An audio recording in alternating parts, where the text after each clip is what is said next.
dia com a graça e a paz do nosso Senhor e Salvador Jesus Cristo.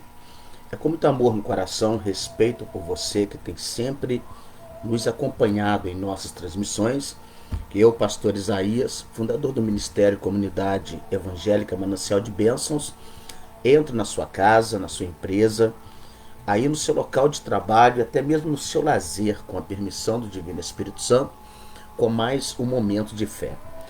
Amados, eu quero fazer uma oração no final desta mensagem. Já estava em oração hoje, logo depois das 6 horas, quando fiz a primeira oração, e meditando numa palavra, Deus colocou uma palavra reflexiva em meu coração. Eu quero dividir ela com você. Mas antes da gente entrar nessa mensagem, para você entender, eu quero falar para você uma coisa muito importante hoje da vida cristã. Hoje nós estamos vivendo um momento em que servir a Deus só tem graça se tudo estiver do jeito que a gente quer. E às vezes eu faço uma pergunta para muitas pessoas que lidam comigo, que conversam comigo. Eu pergunto, o que você fez de fato para você querer exigir de Deus as coisas que você anseia para a sua vida? O que você tem feito de fato para proteger o Evangelho? Amém? E muitas pessoas não têm resposta e ficam pensando. Eu falo, eu tenho evangelizado. Com que frequência? Quantas almas tem ganhado? O que tem promovido de fato para a obra de Deus, para o reino de Deus? E muita gente não tem respostas para isso. Porque às vezes uma pessoa acha que só pelo fato dela ser dizimista, ofertante, ir na igreja, ela já está acima do bem e do mal. Ela tem que ser, de certa forma, ao invés de adorar a Deus, as pessoas têm que adorar a ela. E na verdade eu falo, para mim como pastor, por mais que eu trabalhe para Cristo, por mais que eu me envolva na obra, nós sempre vamos deixar a desejar. Porque nós somos pecadores, somos falhos. Tem horas que a nossa vontade fala mais alto, e nós devemos nos policiar 25 horas a esse respeito. Amados, o Senhor começou a conversar comigo hoje e eu parei exatamente num ponto. No livro de Hebreus 11, você vai se admirar porque você vai falar ele da fé. Vai falar a ele que sem fé é impossível agradar a Deus. Não vou falar sobre isso. Eu vou pegar praticamente quase o finalzinho de Hebreus. E eu quero ler com você o capítulo 11, versículo 36, 37 e 38. A palavra de Deus, ela diz assim: e outros experimentaram escárnios e açoites, e até cadeias e prisões. Foram apedrejados, cerrados ao meio, tentados, mortos a fio de espada, andaram vestidos de peles de ovelhas e de cabras, desamparados, aflitos e maltratados. Homens dos quais o mundo não era digno, errantes pelos desertos e montes, e pelas covas e cavernas da terra. E todos estes, tendo tido testemunho pela fé, não alcançaram a promessa. Olha que palavra é esta. Quando você pega o livro de Hebreus 11, eu queria pedir a você hoje, que tem tempo, que você pegasse o livro de Hebreus 11 e lesse ele todo. Lendo, meditando e fazendo considerações. Mas quando nós chegamos aqui no versículo 36, nós estamos falando de homens extraordinários, que abriram mão da sua vida, literalmente. Que morrer pelo Evangelho era um privilégio. Que serem presos pela obra de Deus era um privilégio. Morreram sem negar a fé. Negaram sem abandonar os seus ideais. E os ideais desses homens eram o ideal de Deus. Olhamos para o profeta Elias, a depressão que Elias passou por causa de Jezabel. Deus deu a ele vitória e o resgatou levou ele para o céu. Nós olhamos para Eliseu, que nem mesmo nos últimos momentos da sua vida, ele teve paz. O rei Joás foi lá para buscar uma revelação dele. Então você imagina que nós olhamos para Jeremias, quanto sofrimento, chamado de o profeta das lágrimas. Olhamos para Micaías, na época de Acabe, e quando Josafá vai fazer ali um pacto com Acabe, ele manda pedir um profeta do Senhor, e Micaías vem e fala no nome de Deus. Micaías apanhou na boca, no queixo, foi lançado num calabouço, tratado com pão e água. Mas não negou a fé. Nós olhamos para Jeremias, passado dias a fios numa cisterna sem água, mas com lama, atolado até os joelhos, preso em cadeias dentro de uma cisterna. E Deus usou um ímpio chamado Ebed-Meleque, que traduzido quer dizer filho de Moloque, adorador de Moloque, o etíope, um feiticeiro, que foi interceder pelo profeta Jeremias, porque diz a tradição que Jeremias cantava e orava dentro da cisterna. A voz de Jeremias entrou dentro do palácio. E Ebed-Meleque foi interceder porque ele foi influenciado pela adoração de Jeremias. Um homem também que apanhou na face, na boca e preso, mas não negou a palavra de Deus. Olhamos para tantos homens na Bíblia que passaram pela vergonha, diz a tradição, que o profeta messiânico, o profeta Isaías, foi cerrado vivo, mas não negou a sua fé. Nós olhamos para Estevão, que sendo apedrejado, ele viu a glória de Deus, o Filho de Deus assentado no trono, porque o Senhor Jesus o recebeu em glória, mas não deixou de pregar a palavra. Nós pegamos João, o discípulo amado, que deitava no peito de Jesus, que até colocado num tacho de azeite foi o mais extraordinário que aconteceu com ele. Mas esse homem não deixou de estar preso numa ilha para condenados à morte. A ilha de Patmos era uma prisão de segurança máxima. E ali estava um velho, de quase 100 anos de idade, guardado com segurança. Olhamos para o apóstolo Paulo, que, traídos pelos irmãos da igreja, traído pelos judeus que se achavam mais santos que todo mundo e eram os mais errados que tinham. Final da vida de Paulo, decapitado. Vamos falar de João Batista, que nasceu na casa de um sacerdote e foi criado na península do Sinai, no meio dos beduínos. Vamos falar da sua vestimenta elegante, pelos de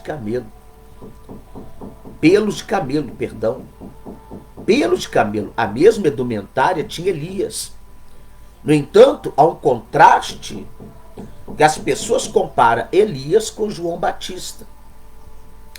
Então você imagina que Jesus, o Filho de Deus, é o mais notável, porque ele veio, ele pagou um preço muito alto por nós, passou por toda a afronta, escárnio, humilhação, sofrimento, e foi crucificado numa cruz. Amados, tirando de Judas Iscariotes, todos os discípulos, tirando de Judas que suicidou, tirando de João que morreu de morte natural, o resto dos discípulos de Jesus, todos foram assassinados. Todos foram assassinados por causa da palavra, mas não negaram a fé. Homens e mulheres, quando nós falamos sobre a grande perseguição da igreja primitiva, era festa para os romanos, jogar nas arenas e ver famílias inteiras, criancinhas, bebê de colo, serem estraçalhados pelos leões. Então você imagina que muitas das vezes pessoas que até mesmo conhecem a palavra e diz que Deus é esse, que permite tamanho sofrimento na vida das pessoas. Mas não é o sofrimento, é a escolha soberana, é a fé verdadeira.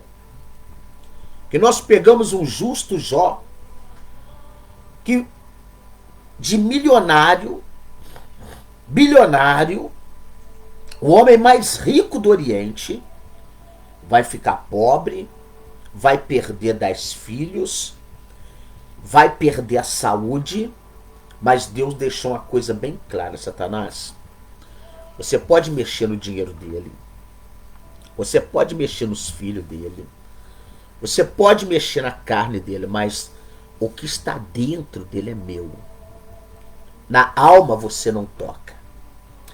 E o Deus que permite a enfermidade também é o Deus que cura a enfermidade. No entanto, Deus restaurou a saúde de Jó para deixar bem claro para mim e para você. Que Ele restaura a nossa saúde, que Ele restaura a família, que Ele restaura as finanças da nossa vida. Mas desde que nós nos colocarmos na mão de Deus e honrarmos o nome dele. Então, quando a gente pega aqui o versículo 36, dizendo a seguir que esses homens que passaram por tantas humilhações e sofrimentos, esses homens não eram dignos do mundo. Oh, meu Deus! O dia que o crente entender que não é a casinha humilde que ele mora que o limita, que não é a sua falta de conhecimento, como que eu vou te falar? O seu grau de analfabetismo que faz a diferença na sua vida. Quando o crente entender que não é a quantidade de dinheiro no bolso que o torna filho de Deus, quando a pessoa entender que não é os seus diplomas de formatura, seus anéis de formatura, as suas fazendas, os seus imóveis, os seus carros de luxo, que o torna especial, mas a fé e o amor, o respeito, o temor e os seus ideais com Deus que faz a diferença. A hora que a gente passar a entender que você pode andar de chinelinho de dedo, chinelinhos havaianas, vestir a roupa mais simples, mas dentro de você está a maior riqueza da terra. A maior riqueza de Deus foi plantada dentro de você, o Espírito Santo, que te leva a orar para as pessoas, que te leva a abençoar a vida das pessoas. E onde você chega, você não se limita, você não se diminui, porque você chegou a pé numa festa na igreja, porque você chegou de carona na igreja, porque a sua roupa não é roupa de grife, porque você não conseguiu fazer o cabelo do jeito que você queria. Mas a maior beleza na tua vida é o temor, é o reconhecimento de quem é Deus na tua vida. A hora que você entender, eu sempre digo que o mundo não foi digno de receber estes homens. O mundo não é digno de receber o pastor Isaías, de receber você que está me ouvindo, você que está me vendo. O mundo não é digno da gente e nós não somos do mundo. Agora Jesus, ele disse: aquele que não tomar a minha cruz e negar a si mesmo não é digno de mim, não pode ser meu discípulo. Toda pessoa que quer salvar a tua vida, toda pessoa que quer viver uma vida regalada, toda pessoa que quer viver como o filhinho de papai da igreja, a filhinha de mamãe da igreja, os modelos da igreja, os artistas da igreja não são dignos de Deus. Porque nós temos que estar mais preparados para as pancadas do que para os consolos. Por que tem tanta gente que abandonou a fé? Pessoas que não suportou uma traição de um amigo. Pessoas que não suportou o abandono de um marido, de uma mulher, de um namorado. Que não aceitou a frieza de um filho e acabou abandonando a fé. Se essas pessoas tivessem entendido que um dia o profeta Isaías entregou a sua vida, ele não negou ao Senhor Deus Todo-Poderoso no final da sua história. Se nós olharmos para o fim que teve Simão Pedro, que foi crucificado também numa cruz, mas na hora deles o crucificaram, o carrasco, ele disse: só quero pedir uma coisa a vocês, me crucifiquem de cabeça para baixo. E eles então perguntaram: por quê? Porque eu não sou digno de ser crucificado como meu mestre foi. Porque ele é de cima, eu sou de baixo. Sou terreno, sou carne, mas ele é espírito. Ele está acima de mim, eu estou abaixo dele. Este era o motivo. Humildade. Pedro edificou a igreja primitiva. Diz que havia tanta unção na vida de Pedro que as pessoas que não podiam ser tocadas por ele colocavam os doentes na rua, deitados em camas. E diz que quando a sombra de Pedro tocava os enfermos, demônios saíam, doenças saíam. E este homem termina sua vida crucificado numa cruz, humilhado pelas pessoas, mas adorado por Deus. Mas exaltado, adorado não, exaltado por Deus, porque Deus o exaltou. Nós olhamos e vemos o fim de João Batista, decapitado também na prisão. Por quê? Porque uma prostituta, uma mulher endemoniada, pediu a cabeça dele. E alguém pode falar: pastor, porque Deus não livrou João Batista? Porque o ministério dele havia chegado ao fim. Amado, o dia que você entender que não tem lei na terra que possa te paralisar, a menos que o teu ministério tenha chegado ao final, você vai agradecer a Deus nas perseguições. Tem muita gente que está hoje precisando de entender melhor o Evangelho. Jesus, quando eu quero só parafrasear com você, João 15, 18, diz assim: se o mundo vos aborrece, vos odeia, sabei que primeiro do que a vós me aborreceu a mim. Se vós fosses do mundo, o mundo amaria o que era seu. Mas porque não sois do mundo, antes eu vos escolhi do mundo, por isso é que o mundo vos aborrece, vos odeia. Toda vez que alguém se levantar contra a tua vida, toda vez que alguém tentar puxar o teu tapete, trair tua confiança, não fique admirado.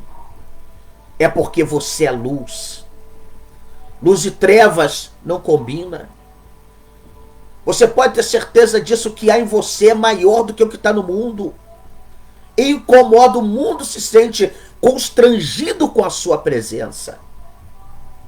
A hora que você entender o valor que você tem para Deus, o valor que você tem e o valor que você deveria de dar ao Evangelho. De dar ao Evangelho. Por quê? Porque hoje, por que você vai à igreja? Porque, pastor, eu quero emprego. Porque, pastor, eu estou orando para Deus me dar um varão abençoado. Porque, pastor, eu estou orando para Deus me dar uma varoa abençoada. Porque, pastor, eu estou orando para que o meu casamento fique, beleza. Porque, pastor, eu quero que Deus me dê casa, me dê muitos imóveis, porque eu vou melhorar meu dízimo, balela. Quem não é fiel no pouco nunca é fiel no muito. Então você imagina que quantas pessoas vai à igreja por motivos errados. Porque em Mateus 6,33 diz: buscai primeiro o reino de Deus e a sua justiça, e todas as outras coisas vos serão acrescentadas. Todas as outras coisas vos serão acrescentadas. E a pessoa vai buscar Deus por aquilo que Ele pode dar. Deveria de buscar Deus porque você o ama, porque você o recebeu, porque você entendeu o que é a dádiva da salvação na nossa vida. Por isso que nós deveríamos de buscar o Senhor a cada dia, porque eu quero dizer para você, não é a conversa de pastor, é a conversa de um servo de Deus, que desde o dia que eu cheguei na igreja, eu entendi que quem poderia fazer aquela obra na minha vida, só Deus. Enquanto o diabo queria ceifar a minha vida, Deus me resgatou. Me deu uma vida diferente. Deus quer mudar a história da sua vida. Eu digo para você uma coisa. Independente do resultado diário, eu amo. Independente se eu alcançar um objetivo meu que está ligado à igreja ou não, e a igreja é dele, eu amo. Independente se aquilo que eu preciso para minha manutenção vier ou não, eu amo. Eu respeito, eu reverencio, porque Ele é Deus. E sabe por quê? Irmãos nossos choraram. Irmãos nossos viu criancinhas de 1 ano, 2 anos, 3 anos, 5 anos, 7 anos serem estraçalhados pelos leões, serem jogados em tachos de azeite fervendo, chumbo derretido no alto da cabeça que furava o crânio e aquilo saía no pé, matava a pessoa, um sofrimento terrível. Pessoas que eram feridas e amarradas numa cruz para que os bichos comessem vivos, para que os animais abutres acabassem com suas vidas em vida. Ainda respirando, ele sentia o bico dos pássaros rasgando sua carne. Esses homens e mulheres que morreram, queimados em fogueira, atravessados com lanças, eles deram a vida para que o evangelho chegasse até nós. Aonde será que ficou os diplomas de Pedro? Aonde será que ficou os diplomas de Paulo? Aonde será que ficou os diplomas de João Batista? Aonde será que ficou os doutorados de Elias, de Eliseu? Aonde será que ficou os manuscritos de Noé, falando da fé extraordinária, a faculdade de engenharia naval que ele trabalhou, que ele se formou? Não, Deus capacitou. Deus capacitou Noé. Deus capacitou Abraão. Deus capacitou Moisés. Deus capacitou Josué. Deus capacitou Débora. Deus capacitou a profetisa Ruda. Deus capacitou Ana. Deus capacitou Miriam. Deus capacitou Esther, que era uma escrava e se tornou a rainha da Pérsia. Ei, Deus capacitou um Samuel, que foi uma dádiva de Deus para Ana, conquistada na ponta do altar. Deus capacitou. Deus capacitou a Davi, um menino de 17 anos, humilhado, mas Deus plantou uma semente dentro dele.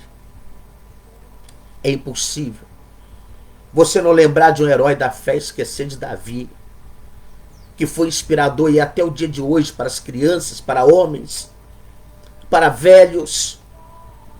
Eu quero dizer para você, quando nós pegamos este legado, imagina você de joelho e uma multidão com pedras na mão se fazendo de juízes e você ser apedrejado até a morte. e olhar para o céu e você vê apenas o trono do Todo-Poderoso. E esse apenas que eu falei, você viu tudo. Porque aí você vai saber, eu tenho certeza, vale a pena morrer pelo Evangelho. Amados, estamos lidando numa sociedade cristã evangélica, sabe, totalmente carnal, mundana. Por quê? Porque as grandes visões, as revelações e a vontade, o sentido da vida de fato, a gente não vê as pessoas hoje valorizar. Quem é que tem valorizado esses homens e chorado, lembrando, talvez, tentar sentir a dor que eles sentiram? Sabe quando que nós podemos, amado, deixar isso bem claro? É quando as lágrimas rolar nos nossos olhos pelos nossos pecados, por causa das nossas ganâncias, por causa das mentiras, por causa da jogatina na igreja. Quando nós olhamos Jesus entrando com azorrague, um chicote, e jogando as mesas dos cambistas para o chão, soltando os animais que estavam lá presos para ser negociados no templo. Amado, a casa de Deus não é lugar de jogatina, não é lugar de você ficar fazendo ali, como que eu vou te falar, esses retiros que acontecem com o benefício maior é dinheiro. Na maioria é dinheiro, é ganho próprio. Quando nós olhamos hoje, pessoas estão levando carnaval para Jesus para dentro da igreja, está levando funk para Jesus para dentro da igreja, as pessoas estão levando para dentro da igreja festinhas mundanas para agradar pecador que vai para o inferno. Nós estamos vendo isso acontecer. Encontro de casais. O casal tem que se encontrar com Cristo. O ser humano tem que se encontrar com Cristo. O ser humano tem que andar com Jesus. O ser humano tem que se agarrar com Jesus. O servo de Deus tem que se agarrar com Jesus. E parar de ficar buscando paliativos para um momentinho da sua vida. Ah, meu amado. Ontem, quando eu fazia o programa de rádio, eu falei algo a respeito de um culto do amigo que está tendo na nossa igreja. Foi uma ideia do nosso irmão Renato Fortes. Ele envolveu o Wellington. O Wellington hoje está liderando o louvor na igreja. Envolveu o Ender. Envolveu o Lucas. Envolveu o diácono Alan. São as pessoas mais próximas nesse culto. Eu disse para eles uma coisa: esse culto do amigo que só vem homens, evangélicos ou não, é o dia de cura para a alma desses homens. Ontem, enquanto eu estava falando lá na igreja, lá na rádio, eu estava citando que muitas das vezes um pai de família, ele é tratado apenas por aquilo que ele pode provir na família. Se faltar o dinheiro, ele perde valor. Se faltar os benefícios para a família poder se vestir bem, comer bem, não ficar sem energia, não ficar sem internet, os presentes de datas comemorativas, esse pai é maravilhoso. Mas na maioria das vezes você não sabe o que se passa na cabeça, no coração desse pai. Que viu as rugas chegar, os cabelos brancos e sonhos ficaram para trás. Porque ele muitas das vezes ele teve que abrir mão dos seus sonhos para manter a comida na mesa. Muitas das vezes ele teve que fazer uma escolha. Ou eu faço um exame médico, ou eu pago a conta de energia. Ele foi pagar a conta de energia. E hoje muitos homens estão doentes. Mulheres também, sim, eu falo das varoas também, mas eu estou falando especificamente desse culto do amigo que acontece no próximo sábado agora na nossa igreja. Eu disse para os irmãos: procure sempre uma mensagem para tratar desses homens que vão estar aqui no culto.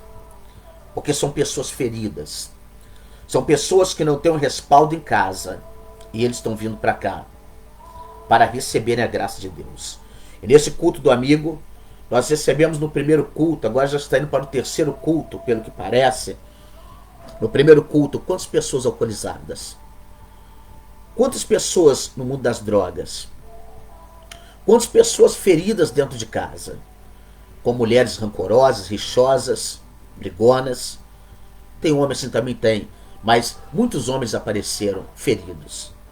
Interessante, quando acabou aquele culto, ninguém arredava o pé. Tem uma confraternização depois ali do culto e uma bênção muito grande. Uns se reconhecendo pessoas que conviveu há mais de 10, 15 anos. Então você vê que maravilha. É a mão de Deus. E há pessoas que perguntam, que dia que é o culto do amigo? Por quê? Começaram a sentir que é o dia que eles estão indo ali para a igreja para receber um bálsamo para sua vida. E eu fico muito feliz.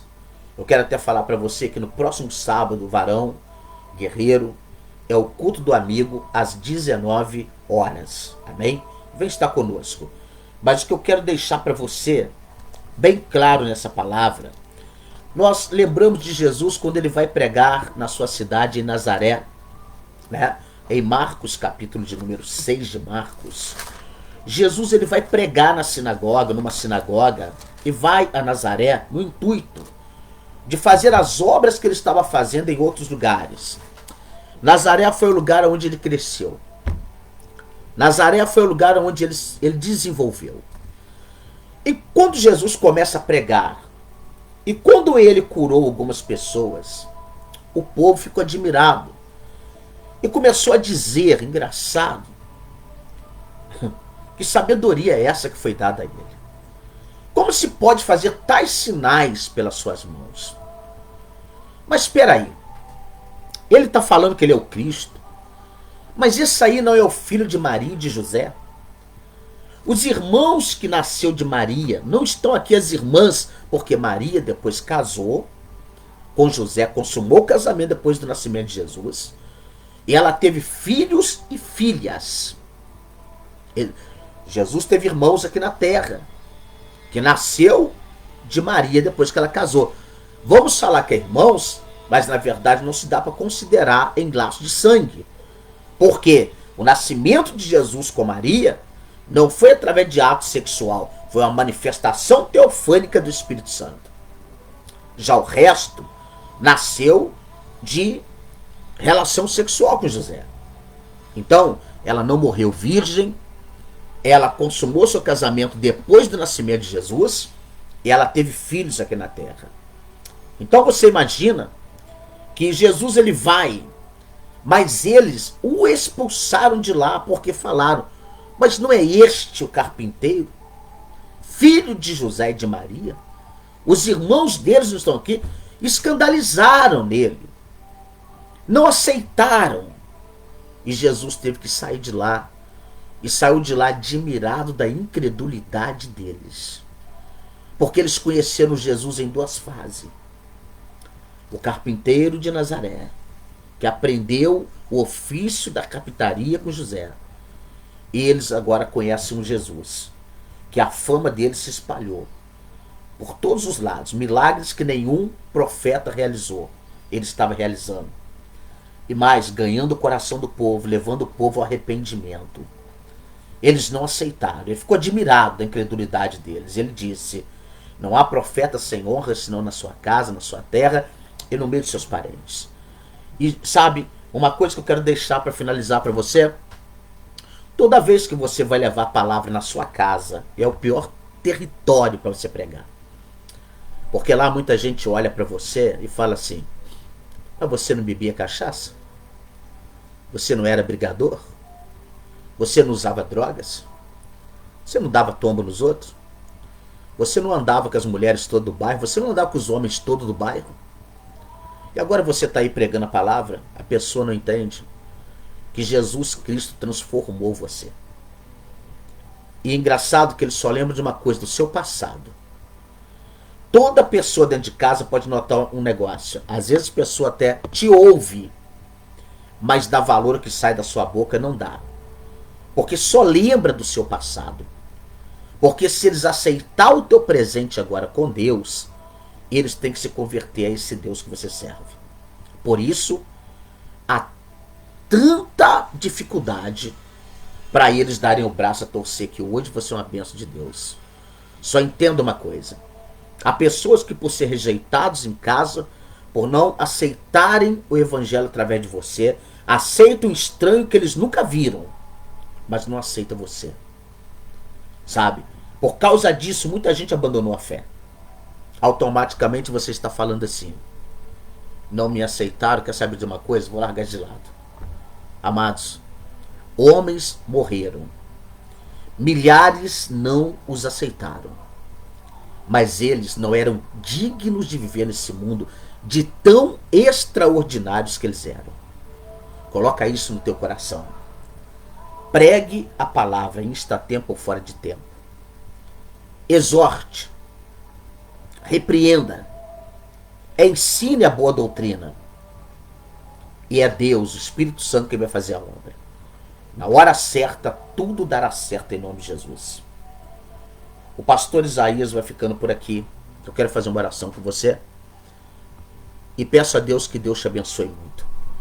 Eu quero pedir a você que está me acompanhando agora, deixe seu comentário, deixe seu like, assine o nosso canal, compartilhe essa palavra, porque Deus irá abençoar você e toda a sua família de uma forma extraordinária. Amém? Onde essa mensagem chegar hoje, com certeza um coração vai se render, vai voltar para o Senhor, porque Jesus é maior. Não importa se dinheiro está te faltando, se algo material está te faltando, importa que você coloque no teu coração: eu não tenho direito, se eu abandonar a Cristo, o Evangelho, eu sou mais indigno dessa terra. Então, se isto você fez, analisa quem pagou o preço por você.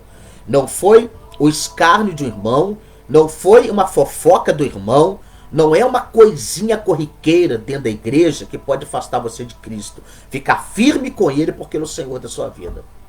E se você crê, Deus está no controle da sua vida para te abençoar. É momento de oração. Quero orar por você. Eu quero orar pela nossa vida. Soberano Deus e eterno Pai, nesta manhã de quinta-feira, eu quero, Deus, entregar em tuas mãos todos aqueles que visualizaram, meu Pai, mas depois, Senhor, foi para os seus afazeres. Depois, meu Pai, foram ouvir uma música, foi ouvir talvez um outro pregador, mas de todas as maneiras, os olhos, os ouvidos viram e ouviram parte, meu Pai, do que estava falando. Eu quero pedir, meu Deus, que o Senhor venha, ó Deus eterno, confrontar, que eles venham sentir, Senhor eterno, incomodados, ó Deus, a uma mudança, a valorizar. Porque muitas das vezes nós achamos que somos melhores que todo mundo e que nós não podemos ser arranhados por nada, nós temos que ser preservados, adorados, exaltados o tempo todo. Muita gente quer ser tratado como artista, como o grande da igreja, e o grande da igreja é apenas um, é Jesus de Nazaré. Deus, eu quero entregar esse empresário que está trabalhando agora, ali com seus funcionários e pensando como será o fim desse ano. Eu quero pedir, proteja essa empresa, abençoe essa empresa, surpreenda esse empresário. Eu quero entregar esse pai de família que está em busca de um trabalho. Eu quero entregar essa pessoa que está fora dos teus caminhos, meu Pai, que abandonou a fé porque algo deu errado na sua vida. Eu quero pedir, meu Deus, que nessa manhã a tua glória invada, meu Pai, a vida desse homem, desta mulher, que o Senhor mude sua história e que traga a memória deles, ó Pai, que pessoas melhor do que nós passou pelos grandes atritos, pelejas, desertos da vida, mas venceram. E hoje o que nós conhecemos da Bíblia foi graças ao sangue derramado de Jesus de Nazaré e de tantos homens, mulheres santos, ó Pai, que pagaram preço para que a palavra não fosse apagada e destruída, e por isso ela chegou até nós. E eu te agradeço, Deus, por todos os grandes homens, pérolas, príncipes, meu Pai, que morreram, Senhor eterno, que entregaram suas vidas para que nós tivéssemos o conhecimento da palavra hoje, em nome de Jesus. E só você que crê, diga amém, diga graças a Deus. Filhos eternos, muito obrigado pela sua atenção. Muito obrigado pelo seu companheirismo. Que Deus continue te abençoando. E se Jesus permitir, às 15h30 estarei de volta com mais uma palavra de Deus para nossa breve meditação. Divulgue a palavra, compartilha, deixe seu comentário, deixe seu like, assine nosso canal, nos ajude a crescer na propagação do Evangelho. Eu não estou usando essa ferramenta de comunicação para aparecer, para ser conhecido. Eu quero que Jesus seja conhecido através da minha vida, em nome do Senhor Jesus Cristo. Amém? Fique com Deus e até a próxima oportunidade com mais um Momento de Fé da comunidade evangélica Manancial de Bênção, situada na rua Vitar Maria de Oliveira 310, bairro Progresso, ao lado da Mercearia Crescente, e com uma congregação na rua Sabino Francisco de Barros, número 1122, bairro Bandeirantes, em Juiz de Fora. Um grande abraço e até a próxima oportunidade com mais um Momento de Fé.